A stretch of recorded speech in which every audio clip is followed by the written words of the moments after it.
பார்க்கடல் கண்துயில் மாயன் திருவடிக்கு எழுந்திருப்பாரில் தேவலிஞ்சான் தொழுந்திருப்பாரும் இராமானுசனை தொழும்பெரியோர் எழுந்திரை தாடிவிடும் அடியேனுக்கு இருப்பிடமே. ஜெகதாச்சாரியரான சுவாமி ராமானுஜர் இவருக்கு இளையாழ்வார் என்றும் உடையவர் என்றும் பாஷ்யக்காரர் என்றும் எம்பெருமானார் என்றும் எத்தனையோ திருநாமங்கள். அதிலே எம்பெருமானார் என்கிற திருநாமமானது சுவாமி திருக்கோட்டியூர் நம்பியாரே அனுகிரகிக்கப்பட்டது.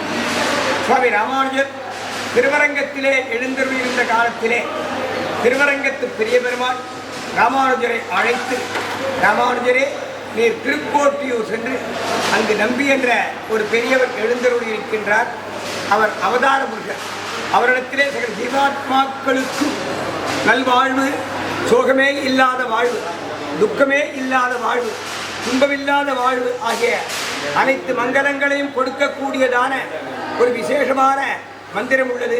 அந்த மந்திரத்தை அர்த்தத்தோடு உபதேசம் பெற்று இந்த ஜெகத்திலே உள்ள சகல ஜீவாத்மாக்களுக்கும் திருவாயார உபதேசம் பண்ணி அத்துணை ஜீவாத்மாக்களையும் கடைத்தேற்ற வேண்டும் என்று பெரிய பெருமாள் சொல்ல சுவாமி ராமானுஜர் திருக்கோட்டியூருக்கு வந்தார், நம்பிகளை சேவித்தார். அடியேன் ராமானுஜதாசன், அடியேனுக்கு திருமந்திரார்த்த உபதேசத்தை அனுகிரகம் பண்ணியருடன் வேண்டும் என்று பிரார்த்திக்க திருக்கோட்டியூர் நம்பி பரீட்சார்த்தமான ஒரு வார்த்தை சொல்லி ஆருக்கன் சொல்லுகிறேன் என்று அனுப்பிவிட்டார். இப்படியாக 18 தடவை திருக்கோட்டியூருக்கு திருவரங்கத்திலே இருந்து நடந்தார் எம்பெருமானார் ராமானுஜர். மந்திரம் கிடைக்கவில்லை. சுவாமி ராமானுஜருடைய சரித்திரத்திலே தன்னுடைய 32வது திருநட்சத்திரம் முதல் 35வது திருநட்சத்திரம், 32வது திருநட்சத்திரம் முதல் 36வது வயது வரை 5 வருஷ காலம் 18 முறை நடந்தார். கடைசியாக திருவரங்கத்து பெருமாளை திருக்கோட்டியூர் நம்பிக்கை தூதனுக்கு நம்பி ராமானுஜரை சாமானிய மனுஷர் என்று நினைக்காதேயும் அவர் அவதார புருஷர் என்று சொல்ல நம்பியும் ராமானுஜருடைய அவதாரத்தை ராமானுஜர் திருக்கோட்டியூருக்கு வருவதற்கு முன்பே ஆளவந்தார் மூலம் கேள்விப்பட்டுள்ளார். அவரும் ராமானுஜரை அழைத்து, வாரீர் ராமானுஜரே, இம்மந்திரத்தை உமக்கு நாம் உபதேசம் பண்ணுகிறோம் என்று அழைத்து திருக்கோட்டியூருடைய தெற்காழ்வார் என்ற திருநாமத்தோடு எழுந்தருள் இருக்கின்ற அழகிய சிங்க பெருமாள் ஸ்ரீதேவி பூமிதேவி சமேதனான லட்சுமி பெருமாளை சாட்சியாக வைத்து மந்திரத்துடைய அனைத்து பலன்களையும் விவரித்தாராம்.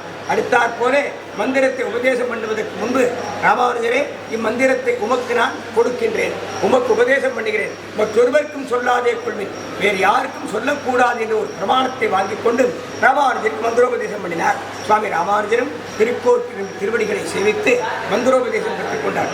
ஆனி மாசத்திலே சுவாதி நட்சத்திர தினத்திலே திருக்கோட்டியூர் நம்பி ராமானுஜருக்கு மந்திரோபதேசம் செய்தார். மறுநாள் காலை இங்குள்ள அஷ்டாங்க விமானம் என்னும் வேதஸ்வரூபமான வேதார்த்தமான வேதசாமியமான அந்த விமானத்தின் 2வது தளத்திலே பரமபதநாதன் எழுந்தருளி இருக்கின்றார். அங்கே எழுந்தருளி மாருடையில் ஆசை உடையோர்க்கெல்லாம் ஆரியர்கள் கூறும் என்று வரம்பறுத்து யார் யாருக்கெல்லாம் எம்பெருமான் திருவடி வேணுமோ, யார் யாருக்கெல்லாம் ஆச்சாரியனுடைய சம்பந்தத்தாரே உயர்ந்த ஸ்தானங்கள் வேணுமோ, வாரீர் வாரீர் என்று அழைத்து ஆசையுடைய நல்லோர்களுக்கெல்லாம் பிரணவாத்தியம் நமோமத்தியம் நாராயண தாந்திரம் மந்திரம் அஷ்டாட்சரம் வித்யார் சர்வ சித்திகரம் சகல மங்களங்களையும் சகல சித்திகளையும் பரமானுகிரகம் பண்ணக்கூடியதான திருமந்திர பொருளை, திருமந்திரார்த்தத்தை பார்வையில் ஆசையுடைய நல்லோருக்கெல்லாம் உபதேசம் பண்ணினார் சுவாமி பெருமானார்.